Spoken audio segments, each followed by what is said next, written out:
In this video, I'm going to give you kind of an overview of what exactly is in a research paper and the 8 sort of basic parts of a research paper that's going to be helpful for you. So the first thing is the introduction. So the introduction provides a brief background. It's usually broken into 4 different paragraphs. The first paragraph is, what do we know in the literature? What are we looking at here? What is the thing? The second part is, what do we not know about this particular thing that we're looking at?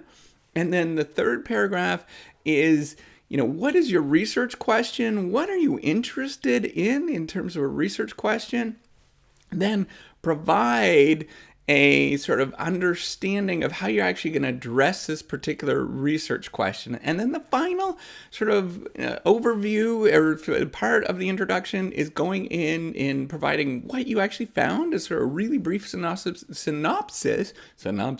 of what you actually found, and then get into what exactly the conclusions are from these particular results. That's all it is. It's usually like 4 pages, maybe no more than that.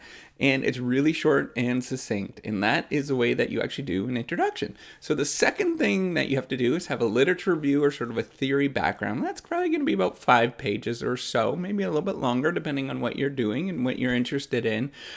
But it's only going to be talking about the sort of relevant literatures and ideas that are relevant to your research question. So again, what you have to be thinking about is, why is this so important for your research question? That is going to be a really big thing. It's really tying in this story about explaining the research question, what exactly that is. The third thing that you're going to need in this outline is a brief overview of the hypothesis that you're looking at. What are you trying to do? What are you trying to accomplish? There's usually anywhere from maybe 1 hypothesis, which is kind of rare, to probably more along the lines of 2 or 3 kind of hypothesis. And then some papers, which is getting on the rare side, they're going to be, 8, 9 different hypotheses. That's getting rare because it's really hard to talk about all the different stuff that goes on with that. The fourth thing that you have to do is make sure you discuss the particular methods that you're looking at. What are the methods that you're looking at? I don't know. What exactly are methods? Maybe it's qualitative stuff. Maybe you detail the setting that you're looking into, going into, what's so relevant from that setting to the research question.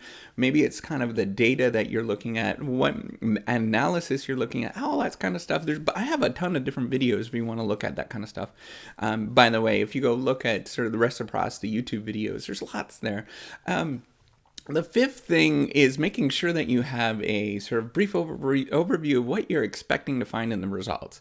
That is going to be really important. It's usually really, really brief, and just put that in there. It's usually the first paragraph is going to be related hypothesis 1, second one is going to be related hypothesis 2, and third and fourth all the way down to the hypothesis, and that's it. It's really kind of basic. That part is really, really basic, whether the hypothesis was supported or not, and that's it. The sixth thing is make sure that you talk about the discussions and implications of your work. So you're going to provide a sort of brief overview of what the results are, and then get into, well, what does this mean for all that kind of literature that you talked about before, all those different theories, all that kind of stuff we talked about before. What does that mean? That's kind of really the important part. And it's usually you put 2 or 3 different implications of what it actually means. And then finally, you will have a conclusion that's going to summarize everything. Oh, I forgot one more section. You got to make sure that you have your limitations, and your limitations kind of go someplace in the discussion section. Sometimes it's own section. Sometimes you put it right after the results. It's kind of I've seen it in all sorts of different spots. It just depends on what you want to do. And then in the limitations, you want to actually write down what are the limitations of all the different things that you did in the study. I guess every study has limitations. And then finally, the conclusion is you go through and you write, what is a overview of the particular phenomenon that you're looking at. And it's usually just a paragraph. It's really short. Here's what I looked at, here's what I found, and here are the implications. That's it. One little paragraph, short paragraph, and that's it. And it's really quick and easy. So what is the tip and trick that I do with writing an outline? Well, what I do is actually, because you're learning along the way and you're trying to figure things out, it's kind of like you're just figuring things out along the way. I will write as I go and research at the same time.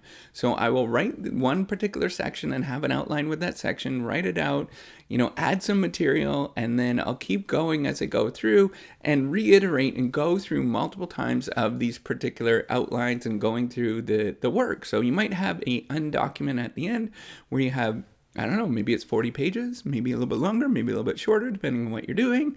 And then you got to rejig it after that and put it into a new outline once you figure out what the heck you're talking about, right? Because you don't know what you're talking about when you first go through and look at all this stuff.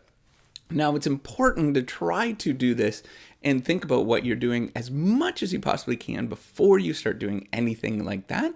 It's really important to sort of nail down what your theories are and your literature review and your hypothesis and all that kind of stuff. In fact, what you could even do is register the hypothesis at some domains or at some different sort of open science websites, because you want to make sure that you're not sort of changing the hypothesis too much after the fact once you get the results, because that can affect and skew your results.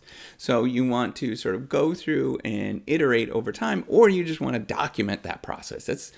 I think that's more the important thing, is making sure you're documenting what is going on and not necessarily sort of changing after the fact, but you're documenting these different sort of thought processes that you have. It's a really systematic sort of logging of what's going on, right? That's really incredibly important. So that's what I wanted to point out. That's how you write an outline for a research paper in graduate school. Hopefully you like this sort of overview of how do you actually write a research paper in graduate school. I think it should be helpful for you. It should help you out.